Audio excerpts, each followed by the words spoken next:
Secretary Blinken returned to Washington early this morning from an 8-day trip through the Middle East, where he met on multiple occasions with senior officials from the government of Israel and the Palestinian Authority, as well as leaders in Bahrain, Egypt, Jordan, Saudi Arabia, UAE, and Qatar. Over the course of his trip, he made a number of things clear. That the United States strongly supports Israel and its right to defend itself from Hamas, and that support is unwavering. That the United States supports the aspirations of the Palestinian people, who are the victims of Hamas's acts of terrorism, and that we believe it is important to establish mechanisms to keep civilians in Gaza out of harm's way and provide them with humanitarian assistance. Over the course of his meetings, the Secretary pressed these 2 points, along with the need to secure the release of hostages and prevent the conflict from widening, to every official he met.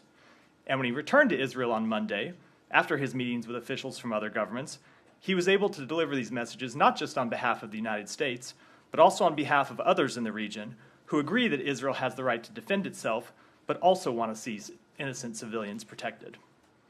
The work we began last week is, of course, ongoing.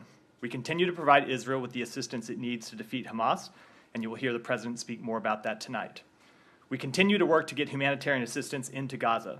Ambassador David Satterfield, the newly appointed Special Envoy for Middle East humanitarian issues, met with Israeli and Egyptian officials today to develop the exact mechanisms to implement the framework the Secretary negotiated with Israel on Monday, and that the President cemented yesterday when he was able to secure commitments from both Israel and Egypt.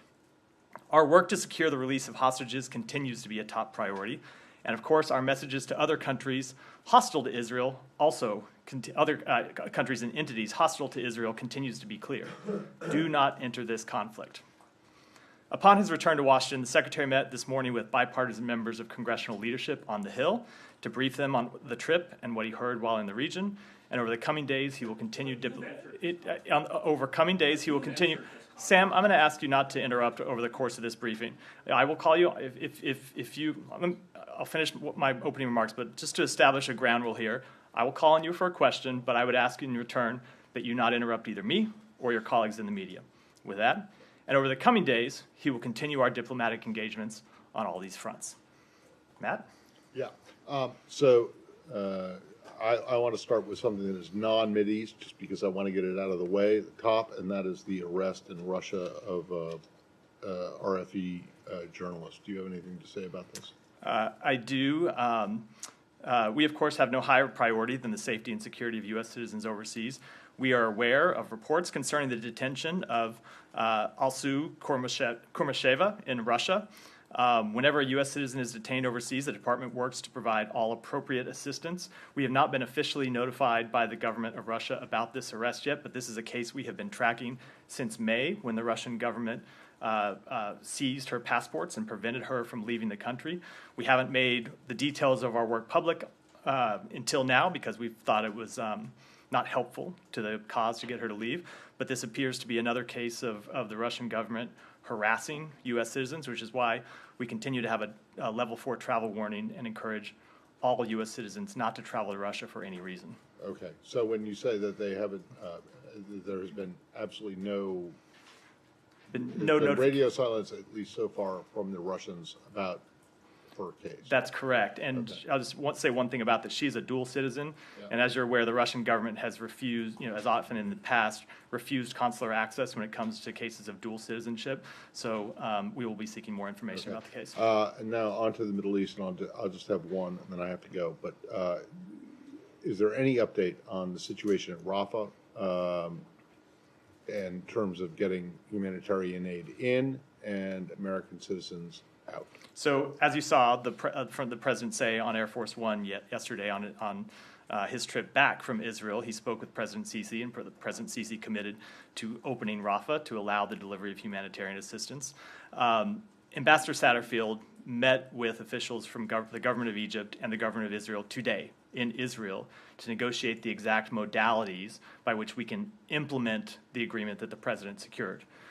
So over the coming days, we will. I think what you will see, can't get into the exact timing, but we expect it to be implemented soon, details for humanitarian aid to go in. And of course, if Rafah Gate is open to allow humanitarian aid to go in, we will be trying to get out the American citizens who are in Gaza who want to leave. Okay. Thank you. Go ahead. Can I follow up on that, Matt? Why is it only 20 trucks at this point? Do you have any firm agreement from the Egyptians to allow American citizens to leave via the Rafah crossing? Do you have an estimate on how many are trying to get out in that route? So I will say, just with respect to trucks, I don't want to speak to what the exact agreement will look like, because that is a matter that continues to be negotiated, that Ambassador Satterfield is on the ground negotiating. The Israelis, as they have said publicly, and as Secretary Blinken said after we met with them for 7.5 hours to secure this initial agreement on Monday, the Israelis have very serious concerns about the diversion of humanitarian assistance. They're worried that assistance that goes in will be diverted to Hamas. We are working out an agreement to ensure that any deliveries can be handled appropriately. So we'll continue to work on that. But what we have said publicly and what we have said to the Israeli government is quite clear. We expect humanitarian assistance to be able to get in. We think it's important that the innocent civilians in Gaza who did not start this conflict have access to food and water and medicine. That's the commitment from the president on down. It's what Ambassador Satterfield is working out the details of, even as we speak. And what is being offered to the Egyptians to try to grease the wheels on this? We're not offering them anything. We are telling them that we have an interest in getting American citizens out, and it is our interest, it is their interest, it is the interest of every government in the region that humanitarian assistance be provided to the innocent civilians in Gaza who are not a party to this conflict. Just to follow up on what's been agreed, there's this talk about 20 trucks being allowed, about up to 20 trucks being allowed to go through the crossing. Is it sort of limited to that, and then the crossing will close, or is the plan to sort of open it indefinitely? We want to see sustained humanitarian assistance going into Gaza for the benefit of innocent civilians. The exact discussions about how we implement that are exactly what Ambassador Satterfield is engaged in right now, so I wouldn't want to get ahead of those discussions. But it is our intention, our goal, and what we're working to secure is ongoing assistance to innocent civilians.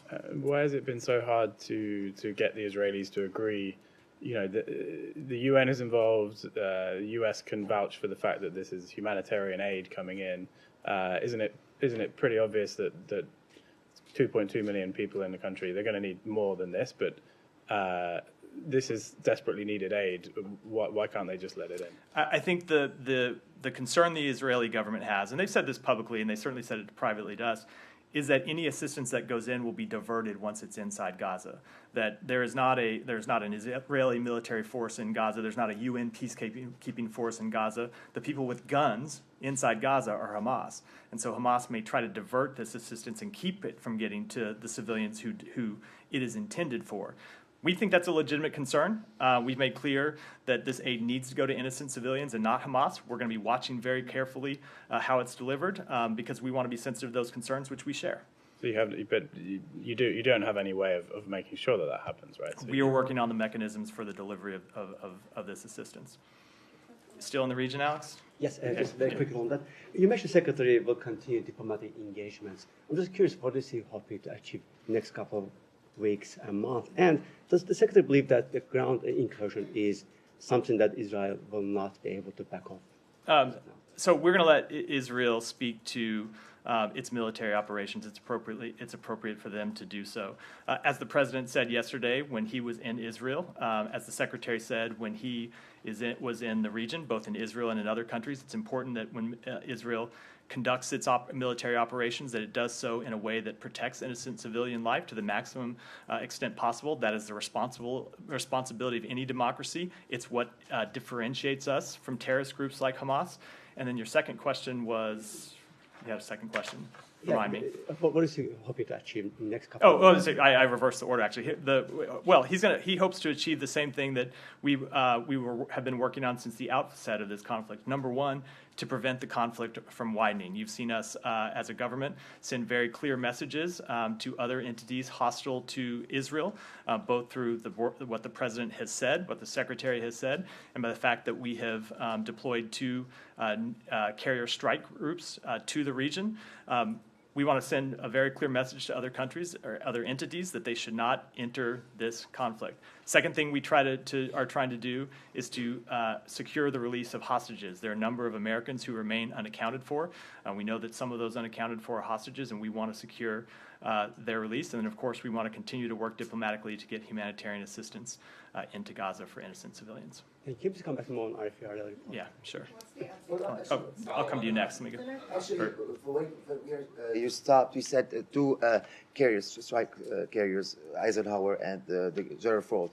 So let's say if Hezbollah decided to enter the war from the North Front, you said there's a clear message. Will the U.S. be involved in a battle with Hezbollah? I'm not going to speak to. I am not going to speak to hypotheticals down the road. But our message to any entity hostile to Israel has been that they should not enter this conflict. And our message to Israel and the Israeli people has been that we stand with you and we will support you. Okay, one more question. I'm going to get to everyone. People, I'm going to work. The U.S. State Department on Tuesday raised its travel alert for Lebanon to do not travel. And also asked for American citizens to make arrangements to leave the country as soon as possible. Do you have any additional information about the situation in Lebanon? Do you think it might escalate? Do you have, why you're asking U.S. citizens to leave as soon as possible? So we have taken that measure because we've seen events on the ground. Well, let me back up and say we are constantly assessing the safety and security of our personnel in every place where we operate overseas. We are constantly assessing the safety of the situation on the ground so we can give appropriate travel warnings and appropriate guidance to American citizens. We took the step in Lebanon because we've seen increased activity there that we thought warranted it. You've seen a number of protests around the U.S. Embassy, for example. And then earlier today, we issued a worldwide caution alert where we advised U.S. citizens that due to increased tensions in various locations around the world, the potential for terrorist attacks, demonstrations, or violent actions against U.S. citizens and interests, the Department of State advises U.S. citizens overseas to exercise increased caution. Jennifer, on the matter of the American citizens, how many are unaccounted for? How many have been confirmed deceased? And has there been any progress in discussions to try to get them released? 32 are deceased. 11 remain unaccounted for. With respect to our work to secure the release of hostages, that work is ongoing. It's something we've spent a lot of time. The Secretary himself was focused on it while we were in the region, and others inside our building, inside our department, and others in the government have been worked on it. But I don't think it's productive to talk about. Do you still believe that they are all being held in disparate places? Is there an understanding they may have been moved? Do you have a concept of who is actually holding them? I don't want to right offer now? a public assessment of where they might be or their situation. Thank you. And with the worldwide caution alert today, can you just confirm if that's the third time that that's happened since that worldwide caution system was devised? I don't know. I'll be happy to check. And also, the director of this department's political military bureau, Josh Paul, resigned. It appeared that he felt like Israel had deferential treatment when it comes to arms sales to the IDF and checking individual units' human rights records. Is he right? So let me say a few things about that. Number one, we understand, we expect, we appreciate that different people working in this department have different political beliefs, have different personal beliefs, have different beliefs about what United States policy should be. In fact, we think that's one of the strengths of this government. One of the strengths of this department is that we do have people with different opinions. We encourage them to make their opinions known. It, of course, is the president that sets policy, but we encourage everyone, even when they disagree with our policy, to make their leadership know. Secretary Blinken has spoken to this on a number of occasions when he said that he welcomes people exercising the dissent channel. He finds it useful to get conflicting voices that may differ from his opinion. He takes it seriously, and it causes him to reflect on his own thinking in terms of policymaking. But I will say, with respect to the specific criticism that has been aired, we have made very clear that we strongly support Israel's right to defend itself. We are going to continue providing the security assistance that they need to defend themselves. We think they have a right, not only a right, but an obligation to defend themselves against these terrorist attacks. I think any country would do that.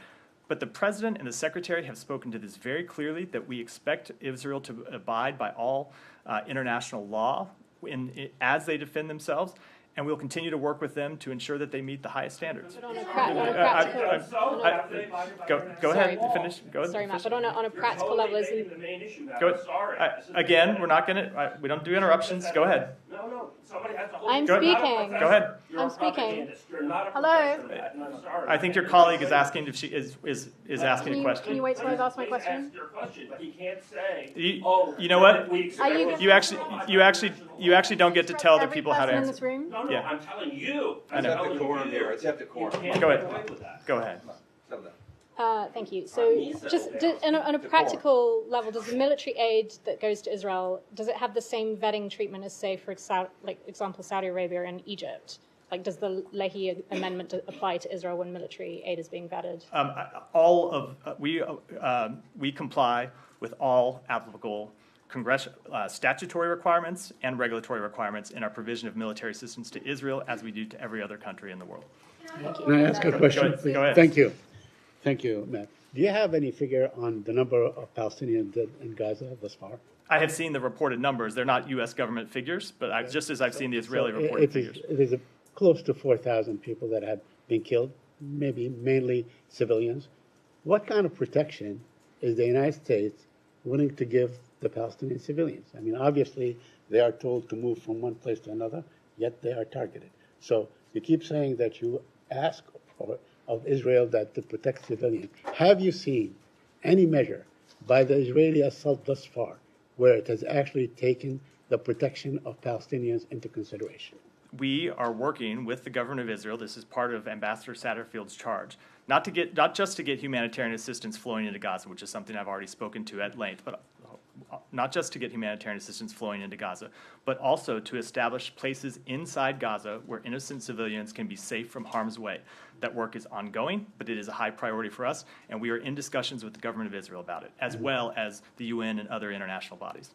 So do you agree with the Israeli call of the United Nations to evacuate 1.1 million Palestinians to go south? I'm not going to speak to that specific question, but I will say it is important that Palestinian civilians have the chance to get out of harm's way. If Israel is conducting military operations in Gaza City or in other areas, it is appropriate to establish places where Palestinian civilians can be safe from military attacks, and that's what we're trying to do. So you know that those who have actually gone south now going back north because they have been hit time and time and time again?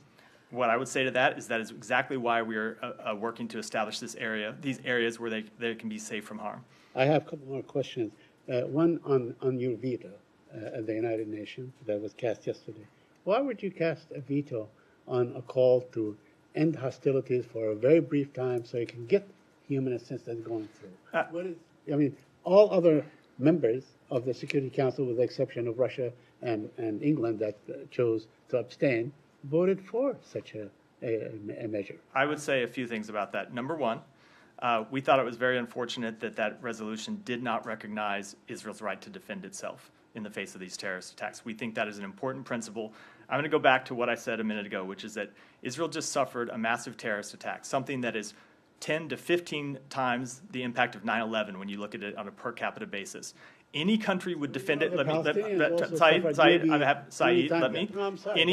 to answer. I'll give you a follow-up where you can make your point or answer your question. Any country would defend itself in those situations. The other reason we exercise that veto is there is ongoing diplomatic work about this very question right now, the work that Ambassador Satterfield is conducting, the work that others in the region are conducting to try to establish areas where civilians can be safe from harm. With that work ongoing and with a resolution that did not exercise Israel's right to defend itself, we thought this step we took was the appropriate one. Go ahead. In your view, what is Israel's end game? I mean, what we have seen is an increased assault that ends up killing a lot of civilians, and that seems to be, the trajectory for, the next few days and so on.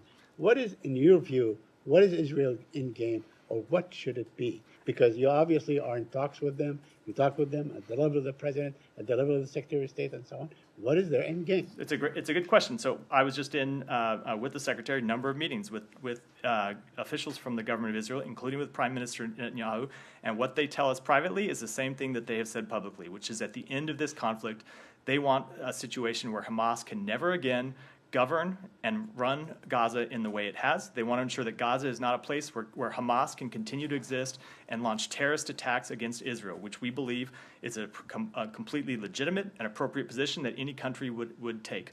We also, as the President has made clear, as the Secretary has made clear, to continue to engage with them on how best they can achieve that goal while protecting innocent civilians from harm. So we're talking about regime change. I mean, just for the lack of better words, right? You can call it whatever Okay. word you want, but Right. they want Gaza not to be administered by a terrorist organization that is launching attacks that kill I have one more 1,300 question. innocent civilians. I have one more question about the situation in the West Bank. Please, please can I please finish my question? Thank you. I mean, thank you. On the situation in the West Bank, can you update us on the situation in the West Bank? Because since October 7 until now, 86 Palestinians have been killed by Israeli soldiers. There are fears that they are going to storm the camps anytime, like Jenin camp, whether these reports true or not, and so on. But are you prepared for such an explosion in the West Bank? So we have made clear that from the outset of this conflict, from the very first day, one of the things that we were trying to do was keep violence from spreading, to keep the conflict from spreading to other areas. So that's something we talked with President Abbas about when the Secretary met with him twice. It's something we talked about with other leaders in the region. It'll continue to be a priority. Go ahead. Thank you, Matt. Can you give us an update on what happened in the hospital? Yesterday you said, the NSC spokesperson said, we are still gathering information. Do you have any update? We are still gathering information, but based on our initial assessment, it is the assessment of the intelligence agencies of the United States government that the explosion at the hospital was a result of a failed rocket launch by militants in Gaza. And if I may, I know it's too early to ask this question, but is there any diplomatic back channel? Are you talking to them? I know you are in contact with all the Arab leaders now, but is there any horizon for a political solution or something? How open are the Israeli now for that? A political solution with Hamas? For the aftermath. I see.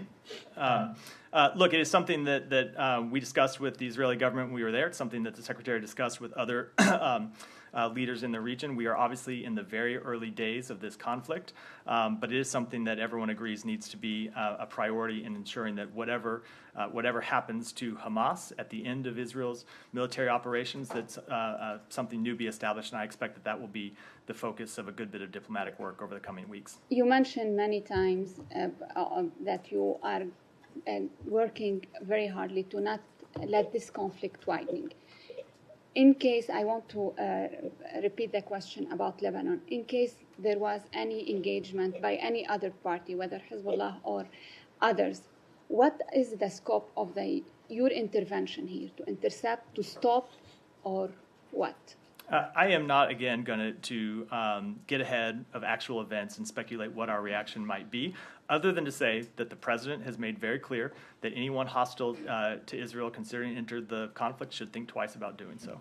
So one last question. Are you negotiating with any other countries regarding the hostage, especially with Qatar? Because there are ongoing diplomatic engagements with respect to this question. The Secretary was personally involved in this issue when he was in the region, but I don't think it's productive to the outcome we're trying to achieve to talk about those engagements publicly. I'm going to go here and then I'll do these. I'll work this side and then I'll come back to you. Go ahead. Thank you, Matt. A few questions. First, on the ceasefire, the Egyptian and the Jordanians have asked for an immediate ceasefire. The Israeli government spokesman said that there is no ceasefire or cessation of hostilities during the time when aid is going to go through Rafah. So doesn't this put the people who cross in the border at risk? And why can't the United States support the position that actually, at least during this time, there will be a ceasefire?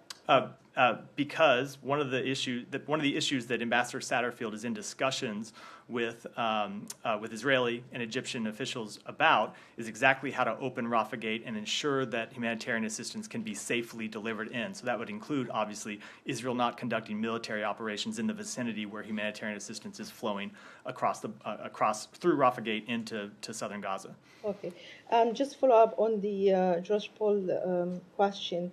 Isn't the U.S. policy that U.S. weapons should not be used against civilians, especially lethal weapons? Can you assure us that U.S. weapons are not used against civilians, or is this exception to this rule? U.S. weapons cannot be deliberately used against civilians. Of course, in one of the tragedies of war is that there are always civilian deaths. It is one of the great tragedies of war, and what we try to do is work to minimize civilian deaths to the greatest extent possible. So that is why the Secretary engaged, the Secretary, let me just go back to what I said at the outset. The Secretary went to Israel last week, met with the Israeli government on Thursday, met with families of hostages and families of the deceased, gave a speech in Israel about how the United States supports Israel. And then he went and traveled around the region and talked to leaders of the countries I mentioned, Saudi Arabia, the UAE, Qatar, both about the United States perspective, and he listened to their perspective. And one of the things he was able to do when he went back to Israel on Monday, 3 days ago, I think, was to deliver a message not just on behalf of the United States, but on behalf of all of these other countries, that it is important we establish a mechanism for the protection of civilians in Israel. Came out and gave a press statement, I think it was at 3 in the morning, after we engaged in 7.5 hours of discussions with the Israeli government about that question, where he, as he said at the time, the Israeli government had agreed at our urging, at our strong urging, and a message the Secretary carried not just on our behalf, but on behalf of other countries in the region, to work to establish those mechanisms. The President flew to Israel yesterday, personally pressed the government on that question, came out, and you saw announcements from the Israeli government in the aftermath of that, and you see Ambassador Satterfield on the ground negotiating the mechanisms through which that humanitarian assistance will be provided and the ways in which we will set up areas to protect civilians right now. This is a top priority for the United States government. You have everyone from the president on down engaged in it, just because it is such a top priority, and we will continue to stay focused on it. Okay, and finally, just on the attack on the Ahli hospital, you said that you're sure that actually it wasn't the Israelis who did that. I said it was our initial assessment based on the information that is available to us. And let me just say, I don't want to play media critic here, but I will say that I do think that this event was a reminder of that everyone, this includes officials in government, but officials in government and everyone that watches this conflict, that commentates on it, it would be wise for all of us to take a beat and pause and collect all the information before choosing to decide what we believe and what we don't. I saw a number of reports from the very early days that took Hamas's word at face value, the word of a terrorist organization. I don't mind people treating our claims skeptically. Everyone is right to do that. We stand up here every day and defend them. But I would hope that everyone who is watching what's happening would not take claims from a terrorist organization at face value. And that's my question, sorry. It's precisely because of that in the region, as you know, there's mistrust of what the Israelis say, and actually of the U.S. position as well, because there are previous administrations that took us to war in Iraq on a lie. That was defended on a very high level, including behind this podium. This is why people are cynical when you hear something. We might not know the truth, but would the United States support an international investigation? That's I do not believe that is appropriate at this time. The Israeli government has released a great deal of evidence to support their contention that this was a misfire rocket attack from inside Gaza that unfortunately landed on this hospital and killed, it looks like, hundreds of civilians. The U.S. government is conducting its own assessment. And I would just say, from Hamas's side, we've seen a claim backed up by zero evidence.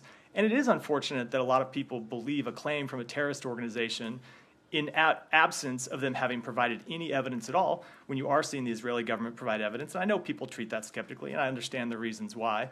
But I would hope that people who are trying to determine what actually happened would look at the fact that Israel has released information and Hamas has not in this instance. Thank you. No, let me go ahead. Go ahead. Follow up on the resignation of the senior State Department official. After that resignation, would the U.S. reconsider its policy of unconditional military assistance to Israel? Isn't there any concern among the administration that, by supplying this military assistance, you might be involved in any possible war crimes against civilians? No, I would say that we have made very clear that we expect Israel to conduct its operations in compliance with international law. That is the standard we uphold. That's the standard we hold ourselves to. It's the standard we hold our partners to.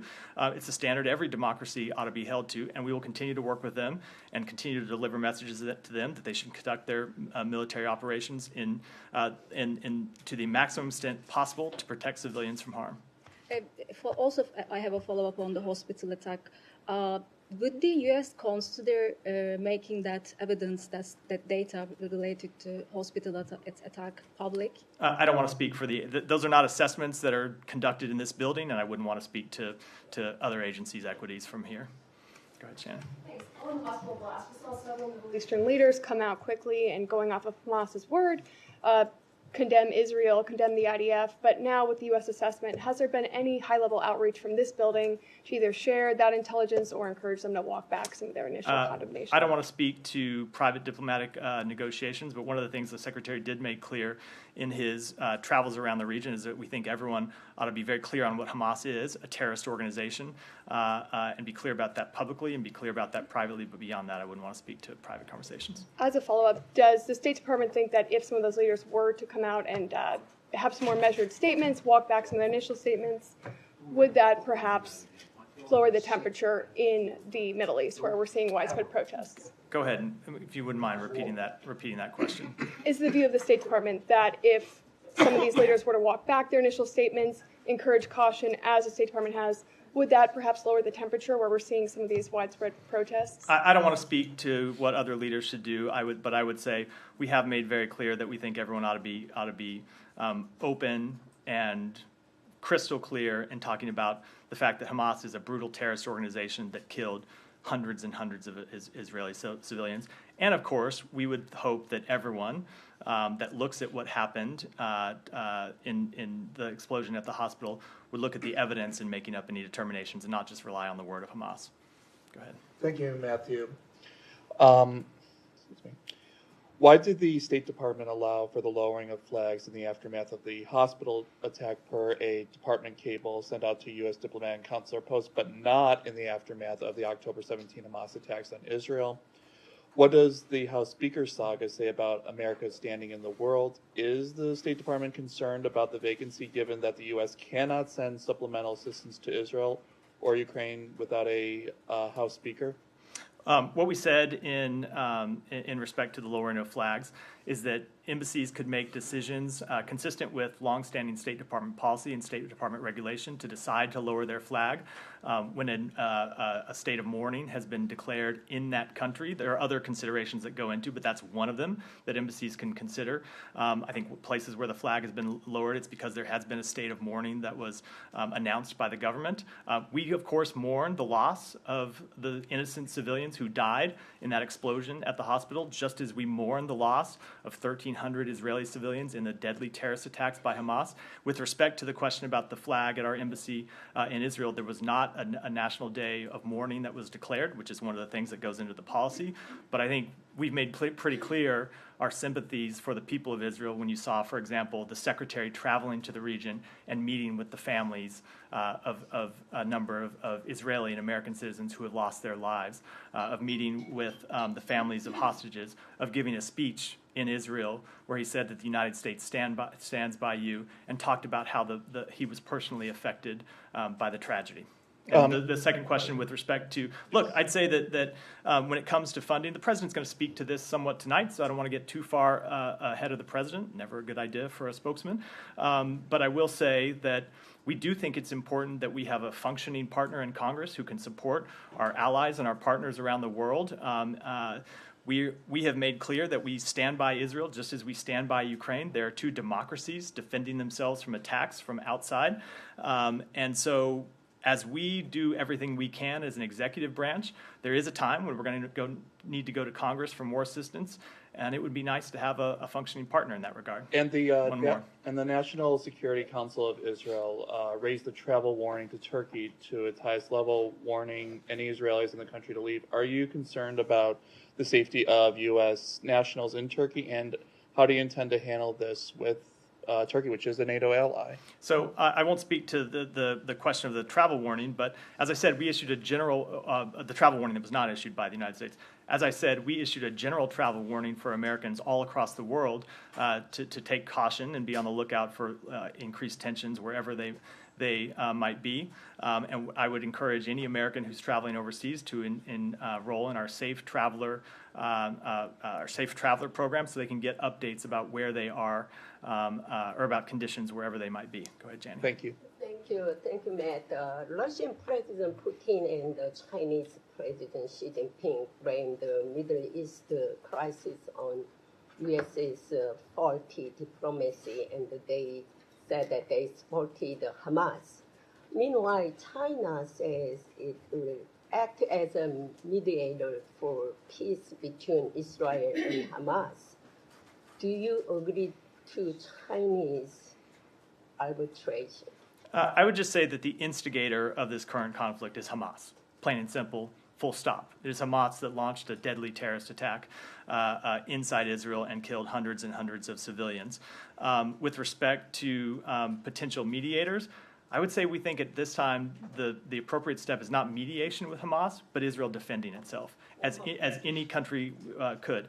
I will say, however, that one of the things the Secretary did while he was traveling in the region is to reach out to his Chinese counterpart and call Wang Yi to make a very clear point, which is China has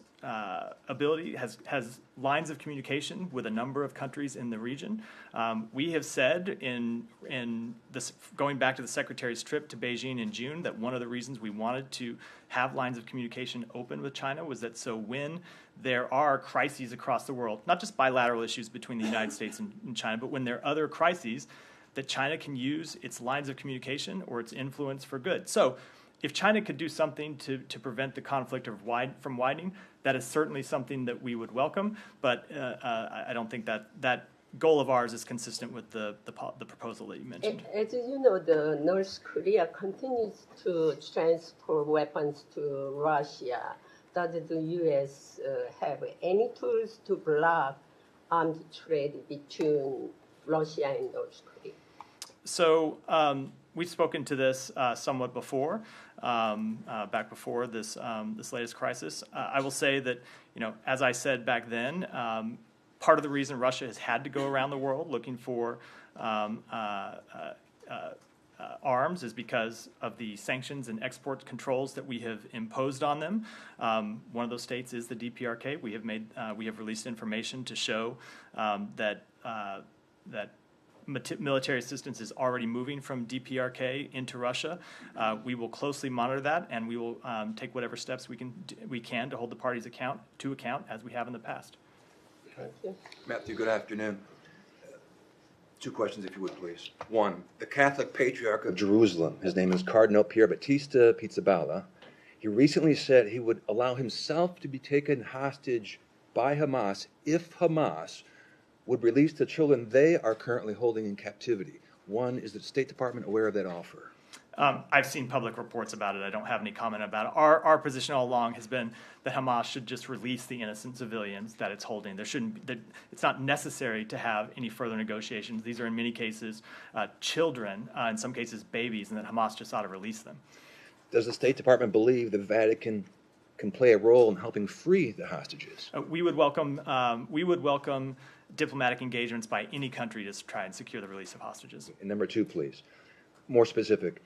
Holy Family Church is the only Roman Catholic church in Gaza. In fact, it's located in Gaza City, the northern part of Gaza City. Right now, it's housing hundreds of refugees. They have little food, little water, little electricity, few mattresses. The new aid the Biden administration is sending, the $100 million, do you believe, does the State Department believe that money will get to that church, Holy Family Church, to help those civilians there? I can't speak to where exactly the aid will be delivered with respect to any one entity inside Gaza. What I will say is the mechanisms we are trying to establish now, that Ambassador Satterfield is trying to establish, are to ensure that food, water, medicine gets to any innocent civilians in Gaza who needs it.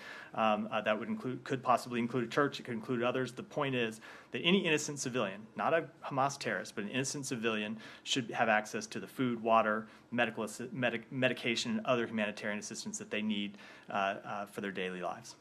Abby. Follow up on the Rafah border crossing.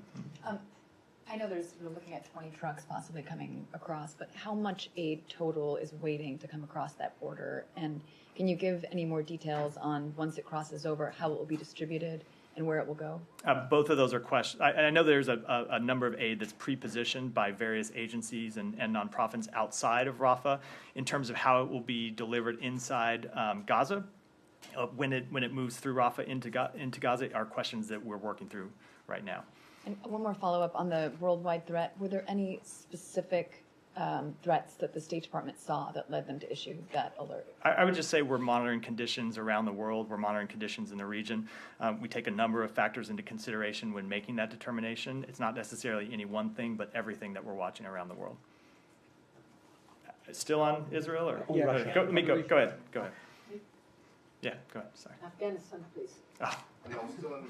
No, go ahead, and then I'll come to you. Go ahead. Thank you very much. We can move to something else. Afghanistan people has a lot of problem. Pakistan and Iran try to, kick them out, and they want them to leave Iran and Pakistan.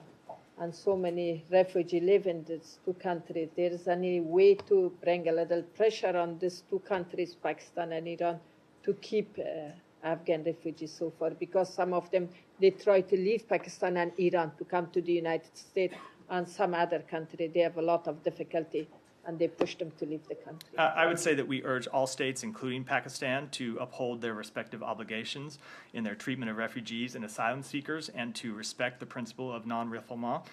We strongly encourage Afghanistan, I probably messed that up, my French is not so great. We strongly encourage Afghanistan's neighbors, including Pakistan, to allow entry for Afghans seeking international protection and to coordinate with international humanitarian organizations such as UNHCR and IOM to provide humanitarian assistance.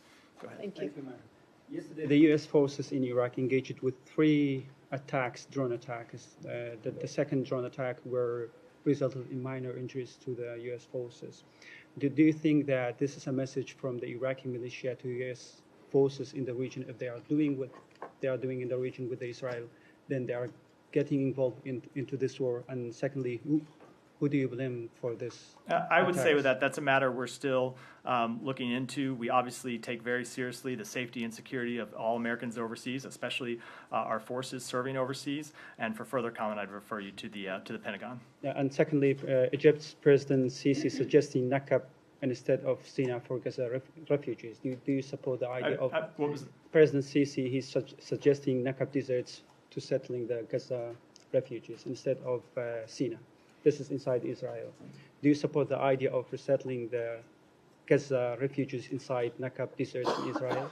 I will say one of the things that we heard in our travels around the region, from first and foremost from President Abbas, but also from many other regions, is that the idea of Palestinians leaving Gaza was a non-starter.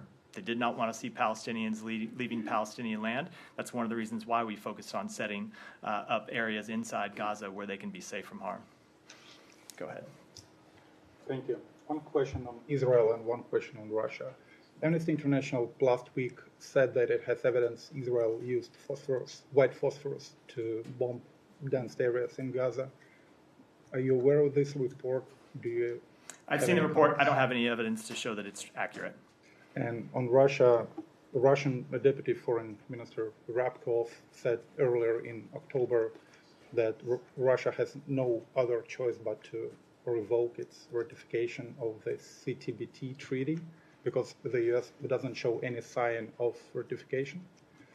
Do you have any comments? Let me take that one back. And Alex, go ahead. And we'll... Thanks so much.